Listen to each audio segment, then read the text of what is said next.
Hi friends, welcome back to my channel Raji Gautaman. நீங்கள் இப்போ பார்த்துட்ருக்க மாதிரி உங்கள் தோட்டமும் மழையில் நனைஞ்சி செழிப்பாக காடு மாதிரி காட்சி அளிக்கணும் அப்படின்னு ஆசையாக இருக்கா? அப்போ நான் செய்கிற வேலைகளை ஒரு சிலதை நீங்கள் பார்த்தாலே உங்களுக்கு ஒரு அனுபவம் கிடைக்குங்க. இந்த பதிவில் நான் செஞ்ச வேலைகள் எல்லாம் 3 நாளைக்கு முன்னாடி செஞ்ச வேலைகள் தாங்க. அதை தான் நான் இப்போது பதிவிடுறேன்.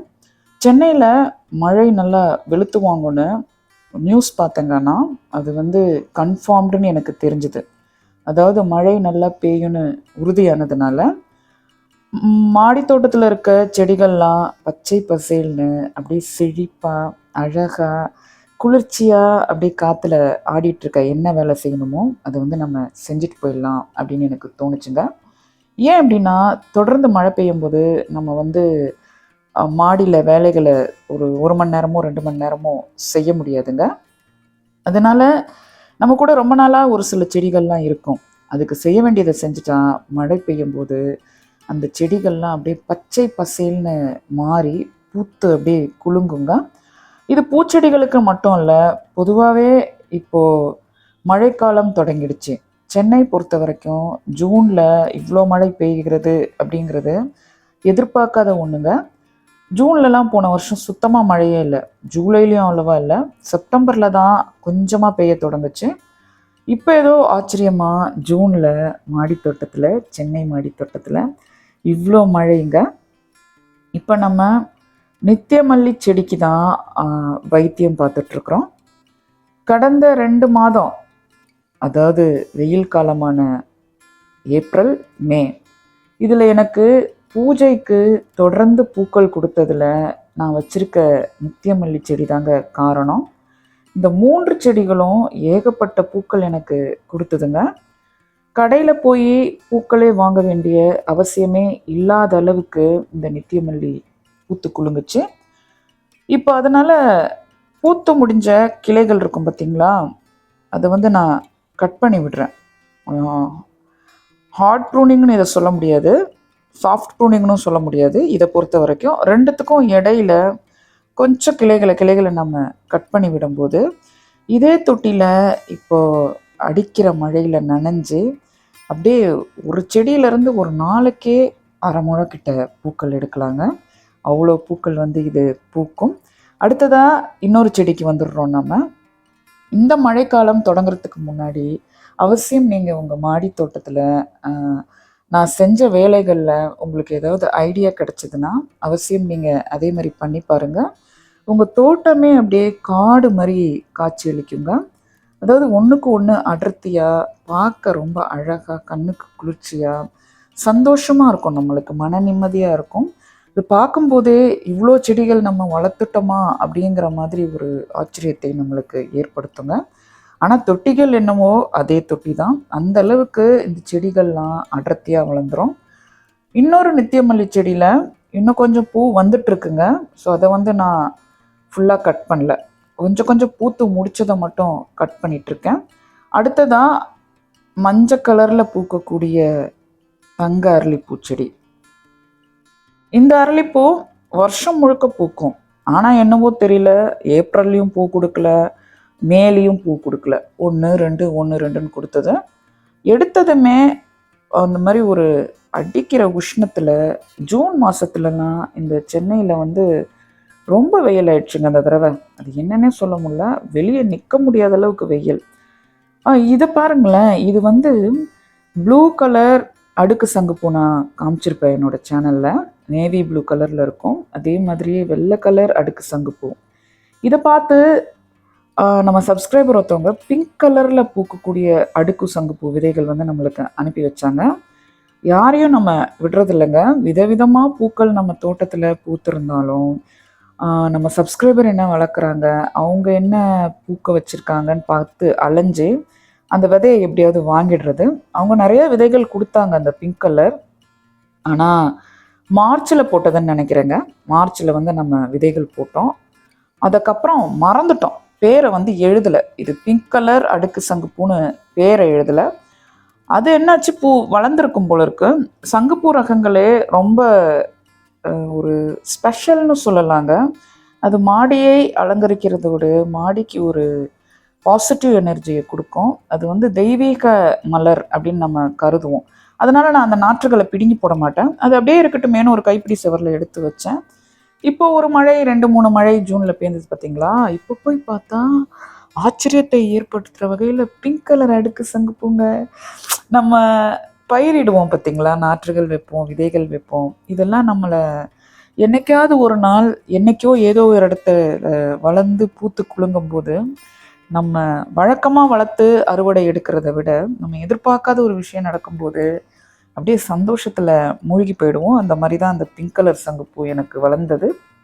அவங்க அதுக்கப்புறமா கேட்டதுக்கு நான் கட்டிங்ஸே உனக்கு அனுப்புகிறேன்னெலாம் கூட சொல்லிட்டாங்க, நான் ஃபெயிலியர்னு சொன்னதுனால. ஆனால் இப்போ பாருங்கள், எனக்கு தெரியும் ஒத்தை சங்குப்பூ மொட்டு எப்படி இருக்கும், அடுக்கு சங்குப்பூ மொட்டு எப்படின்னு இருக்கும். அந்த வகையில் அது அந்த பிங்க் கலர் அடுக்கு சங்குப்பூ தாங்க. அது பூக்கும் போது எப்படி இருக்கும்னு எனக்கு ஒரே ஆச்சரியமாக இருந்தது. ஆனால் மழையில் நான் மேலேயே போகலங்க, என்ன ஆச்சுன்னே தெரியல. இப்போ நம்ம சாதா குண்டு மல்லிக்கு வந்துடுவோம்.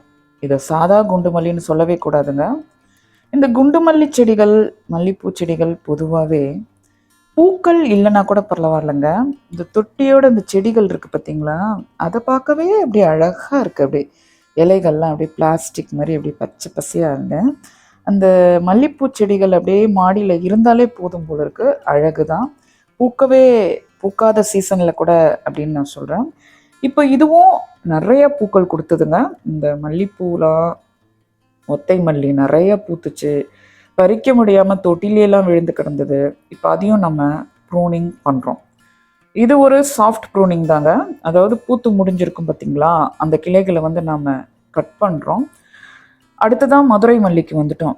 அந்த தொட்டி 12 இன்ட்டு 15 இன்ச்சு சைஸ் தொட்டிங்க. இந்த மதுரை மல்லி பாருங்களேன், பொக்கே மாதிரி அப்படியே மேல் நோக்கி போகுது. இது வந்து ஒரு பக்கெட்டு, அதாவது இந்த வெள்ளை கலர் பெயிண்ட் பக்கெட் மாதிரி கருப்பு கலர் பெயிண்ட் பக்கெட்டுங்க.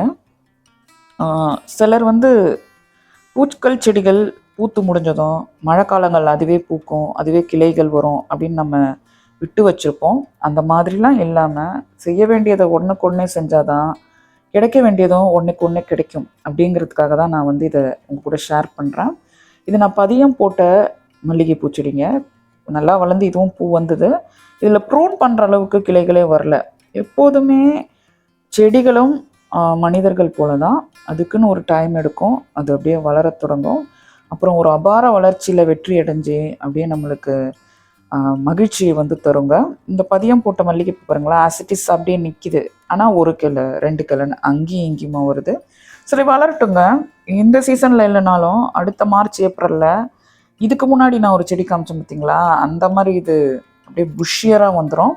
ஸோ அப்போ நம்மளுக்கு திருப்பியும் பூக்கள் தான். அடுத்ததான் நான் செய்ய போகிற வேலை என்ன அப்படின்னா, ஒரு மிளகு செடியில், குறுமிளகு செடியில் தன்னால் வளர்ந்த தக்காளி செடி ஒன்று இருக்குது. இதை நான் எங்கே எடுத்துகிட்டு போகிறேன்னா, நிறையா செடிகள் இந்த வெயில் காலத்தில் காஞ்சி போயிருக்கோம். அதை நம்ம பிடுங்கி பிடுங்கி போட்டு வச்சுருப்போம், குப்பையில் போட்டிருப்போம். மழை பெஞ்சது பார்த்திங்களா, அந்த மழை பெஞ்ச அந்த காஞ்ச தொட்டியில் விழுந்து விழுந்து விழுந்து மண்ணெல்லாம் அப்படியே புட்டு மண் மாதிரி அப்படியே பொல பொலன்னு அப்படியே சூப்பராக வளமாயிடுச்சுங்க. ஸோ நம்ம வந்து அந்த மாதிரி இருக்க தொட்டிகளை கொட்டி அதுக்கு மாட்டுச்சனத்தெல்லாம் கலந்து இதெல்லாம் நான் வந்து பண்ண மாட்டேன். அந்த மாதிரி ஈரமாக இருக்க மண்ணில் நம்ம நாற்றுகளை வச்சிடலாம். ஸ்ட்ரெயிட்டாகவே நாற்றுகள் அங்கங்கே வளர்ந்துருக்கிறதோ இல்லை விட்டுருக்கிறதையோ வச்சுட்டு நீர் உரம், ஏதாவது ஒரு நீர் உரங்க, தேங்காய் புண்ணாக்கு கரைசல், கடலை புண்ணாக்கு கரைசல், நம்மளுக்கு கையில் என்ன கிடைக்குதோ பஞ்ச காவியத்தையோ சொல்லுங்கள், உடனே அந்த மண்ணில் மண் வளம் பெருகி நம்மளுக்கு கிடைக்க வேண்டிய அறுவடை கிடைச்சிரும். இது ஒரு மாடித்தோட்ட மண்ணுங்க, அதனால் இதை கரிசக்காட்டு மண்ணுன்னு ஒரு வளமே இல்லாத மண்ணாக நம்ம சொல்ல முடியாது. ரொம்ப காலமாக நம்ம கம்போஸ்டிங் பண்ணி பண்ணி பண்ணி பண்ணி எடுத்துகிட்டு வந்த மண்ணுங்க இது. தேவையில்லாத செடிகள் அங்கங்கே வளர்ந்து நிறைய கிடக்கும். இதில் பாருங்கள், இந்த மருதாணி செடியை உங்களுக்கு காமிக்கணுங்கிறதுக்காகவே நான் ப்ரூன் பண்ணி விட்டேன். ப்ரூன் பண்ணி 2 வாரம் இருக்குங்க. அது ஜூன் ஆரம்ப மழையில் ப்ரூன் பண்ணி விட்டது.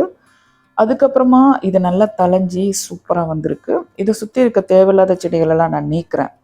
இது தளைஞ்சி வந்ததை மாதிரியே இன்னொரு செடி இருக்குங்க, அதை வந்து நீங்கள் பார்க்க போகிறீங்க, அப்படியே காஞ்சி போய் மொட்டையாக நிற்கிது. அதையும் கட் பண்ணி விடணும். அதுக்காக தான் இந்த தளைஞ்ச செடியை உங்களுக்கு நான் காமிக்கிறேன். இந்த தேவையில்லாத வீட்ஸ்லாம் இருக்குது பார்த்தீங்களா, அதில் கீழா நெல்லி, குப்பைக்கீரை, பருப்பு கீரை, நிறைய வருங்க புல், அப்புறம் ஏதோ செடிகள்லாம் வரும், முளைக்கீரை அந்த மாதிரிலாம். இது எல்லாத்தையும் நம்ம இந்த கீரை வகைகளை போட்டு போட்டு கம்போஸ்ட் பண்ணியே இந்த மண்ணில் ஏகப்பட்ட நைட்ரஜன் சத்து இருக்குங்க. ஸோ அடிக்கடி சாணத்தை நம்ம கொட்டி மண்கலவையை கலக்கணும் அப்படின்னு கிடையாது. மழை வந்துடுச்சு, அதனால நான் சொல்கிறேன், அப்படியே டேரெக்டாக வச்சுட்டு உங்களால் முடிந்தால் மேலே ஒரு கைப்பங்கு, ஒரு கை அளவு மண்புழு உரம், அப்படி இல்லைன்னா ஆட்டுச்சாணமோ போட்டு விட்டிங்கன்னா அப்படியே அது அறுவடை அள்ளி அள்ளி கொடுக்குங்க. இப்போ நம்ம இன்னொரு மருதாணி செடிக்கு போயிடலாம். அந்த இன்னொரு மருதாணி செடி இருக்குது பார்த்தீங்களா, அதில் இலைகளே வரல. இப்போ இதில் இலைகள் பாருங்கள், கையில் மருதாணி வைக்கிற அளவுக்கு ஏகப்பட்ட இலைகள் வந்திருக்கு. இருந்தாலும் இதுவும் காடு மாதிரி அப்படியே வளர்ந்து அப்படியே தொங்கணும். அப்போ தான் நம்மளுக்கு இந்த லக்ஷ்மிகரமான மருதாணி செடியை மாடி தோட்டத்தில் வளர்க்குறதுக்கு ஒரு அர்த்தமாக இருக்கும். அதனால் இன்னமும் கொஞ்சம் ப்ரூன் பண்ணி விட்றேன், இன்னும் பக்கக்கிளைகள் நிறையா வரட்டும் அப்படின்னு. சொல்லப்போனால் இந்த மருதாணி செடிகளுக்கெல்லாம் நான் உரமே போடுறது இல்லைங்க, அதுவாக வளருது. உரங்கள்லாம் போட்டால் என்ன ரேஞ்சுக்கு இருக்கும் அப்படின்னு நீங்களே யோசிங்க.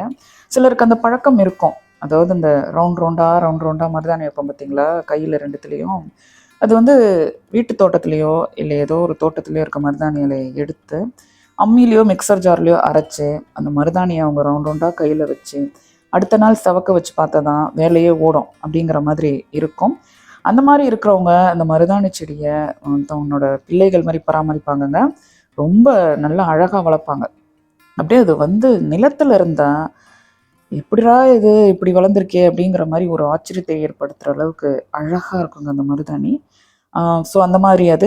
ஸோ அதனால் நம்ம கூடவே இது ரொம்ப நாள் இருக்குது. அதனால் இன்னொரு செடியையும் நம்ம கட் பண்ணுறோம். இது பாருங்கள், காஞ்சி போயிருக்கு, அது எப்படி இருந்தது பாருங்கள். ஸோ இதை நம்ம கட் பண்ணுறோம். கட் பண்ணி விட்டு நான் இந்த மருதாணி செடியை எதுக்கு பயன்படுத்துவேன் அப்படின்னா, பூச்சி விரட்டியாக தாங்க ஃபஸ்ட்டாக பயன்படுத்துவோம் மாடி தோட்டத்தில். இதில் இருக்க இலைகள் கொஞ்சம், வேப்ப இலைகள் கொஞ்சம், பக்கத்துலேயே இந்த எதுக்கம் இலை செடி இருக்குது அது கொஞ்சம், இது 3மே போதுமானது. பட்டை, மஞ்சத்தூள் இதை போட்டு கொதிக்க வச்சு அந்த தண்ணியை நல்லா வடிகட்டிடுவாங்க. இதெல்லாம் நான் அரைக்க மாட்டேன், எல்லாத்தையும் போட்டு கொதிக்க வச்சு வடிகட்டி ஸ்ப்ரேயரில் போட்டு இந்த பிஞ்சு ஊதுறல செடிலாம் இருக்குது பார்த்தீங்களா, காய்கறி செடி பிஞ்சு ஊதுரும் சிலதெல்லாம், அப்புறம் பூத்து ஊதுரும், அதுக்கெல்லாம் ஸ்ப்ரேயர் பண்ணிட்டே வந்தோம்னா நல்ல அப்படியே மழை பெஞ்சா எவ்வளோ ஒரு பச்சைத்தன்மை கொடுக்குதோ செடிக்கு, எப்படி காய்கள் அறுவடை நிறையா கிடக்கும்.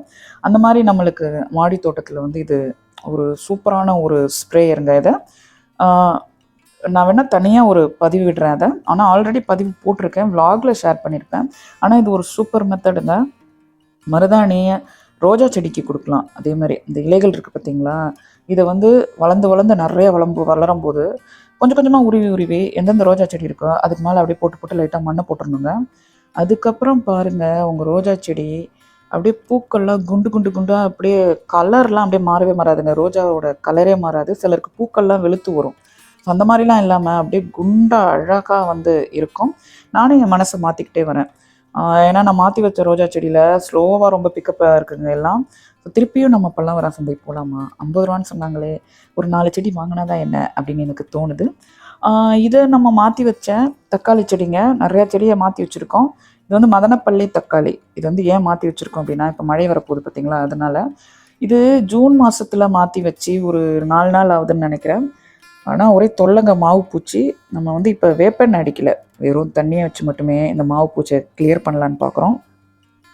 இன்றைக்கி தண்ணி அடித்து கிளியர் பண்ணிவிட்டு அந்த மாவு மேலே இருக்க வெள்ளெல்லாம் போயிட்டு மஞ்சள் கலரில் ஆகி கீழே உதிர்ந்துருது.